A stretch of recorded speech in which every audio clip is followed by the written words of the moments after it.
allow that to happen.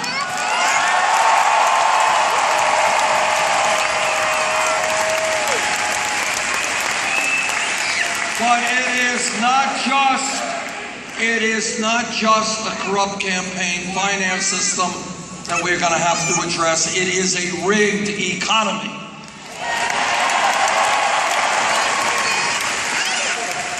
This is what a rigged economy means. It means today, and listen to this is really pretty unbelievable. The top 1/10 of 1%, not 1%, 1/10 of 1%, now owns almost as much wealth as the bottom 90%. In America today, the wealthiest 20 people own more wealth than the bottom half of America, 150 million people. In America today, one family, the Walton family of Walmart, one family owns more wealth than the bottom 40% of the American people. And you know what I say? I say enough is enough.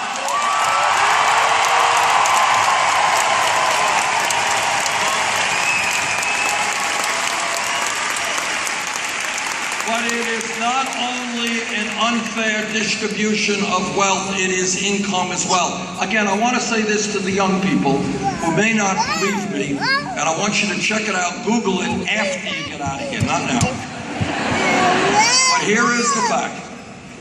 40 years ago, before the explosion of technology, before the cell phones and the space age technology, and before the global economy, it was possible in America for one person, one breadwinner, to earn enough money to take care of the entire family. One breadwinner could earn enough money to take care of the entire family. Well, then you got the whole global economy, all of the technology. You know what happens? Today, mom is out working, dad is out working, the kids are out working, and they have less disposable income than a one breadwinner family had 40 years ago. Something is wrong with our economy.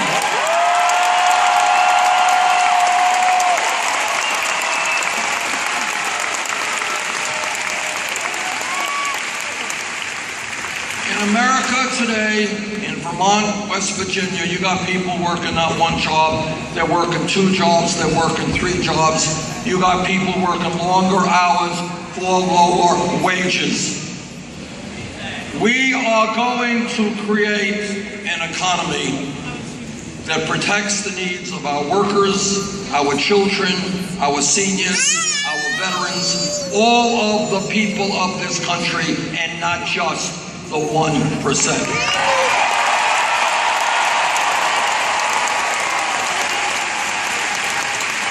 Now, what does that mean? Is that a hard thing to do? No, it's not. Let me give you an example of some of what we have got to do. Number one, in America, if you work 40 hours a week, you should not be living in poverty. We're going to raise the minimum wage to $15 an hour.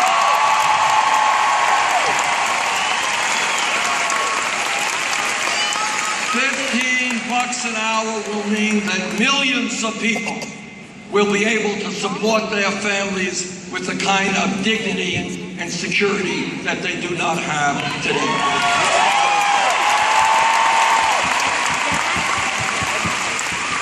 And second, when we talk about equitable wages, we're going to end the absurdity of women making 79 cents on the dollar today.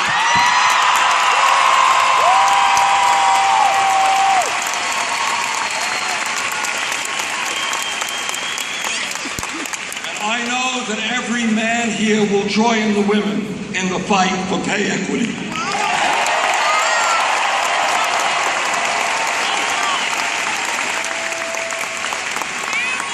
When unemployment rates throughout this country are extremely high, especially in urban areas and in rural areas, and when people are not making enough income to take care of their family, it is a no-brainer to suggest we need a massive federal jobs program to put our people back to work.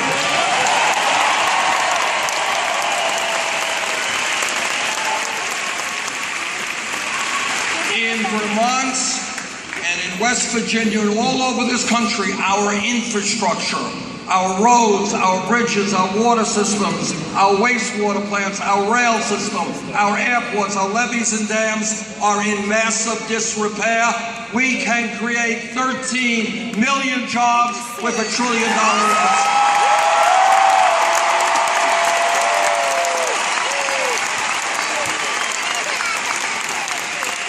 Well, people say, yeah, that's a nice idea. Yeah, our infrastructure is crumbling. You're right, Bernie, but how are you going to pay for it? I will tell you how we're going to pay for it. Right now, we have a corrupt federal tax system which allows major corporations who make billions of dollars a year in profit to stash their profits in the Cayman Islands, Bermuda, and in other tax havens. We are going to end that tax loophole. $100 billion a year. We invest in the infrastructure. We create the jobs.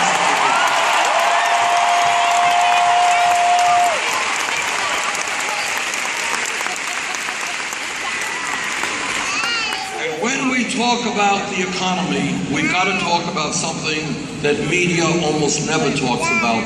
It's not a sexy issue, but an enormously important issue, and that is our disastrous trade policies. Again, let me tell the young people something they may not know, and that is there was actually once a time, not so many years ago, when you could go to a department store and buy products manufactured in the United States of America.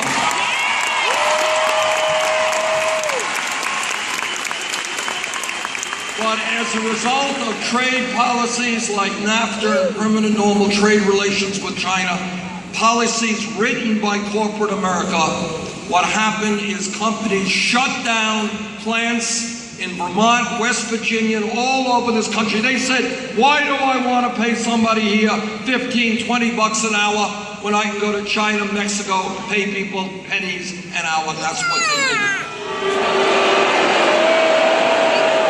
As a result of these terrible trade agreements, we have lost millions of decent paying jobs.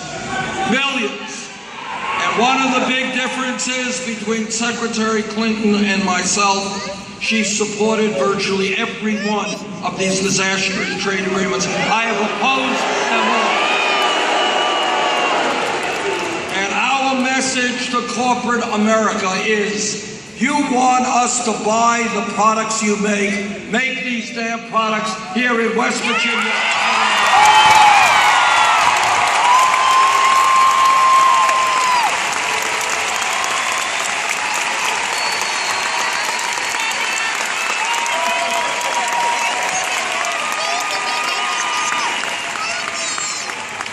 This campaign is going to win because we are listening to people whose voices are not often heard. And one of the groups of people that I have been very proud to listen to all over this country is young people.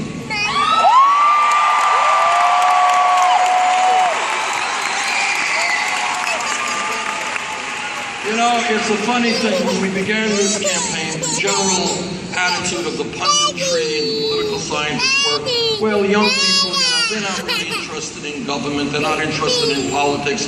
They're too busy with their video games or whatever else they do. Well, it turns out that the young people of this country are a lot smarter than many of the pundits thought.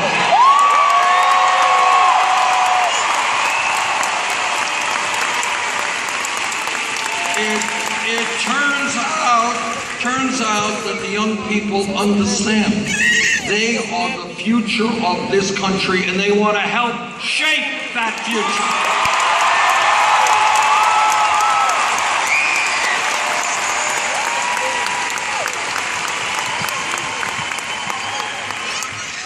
Young people understand that there is something profoundly wrong when in this country today, the young generation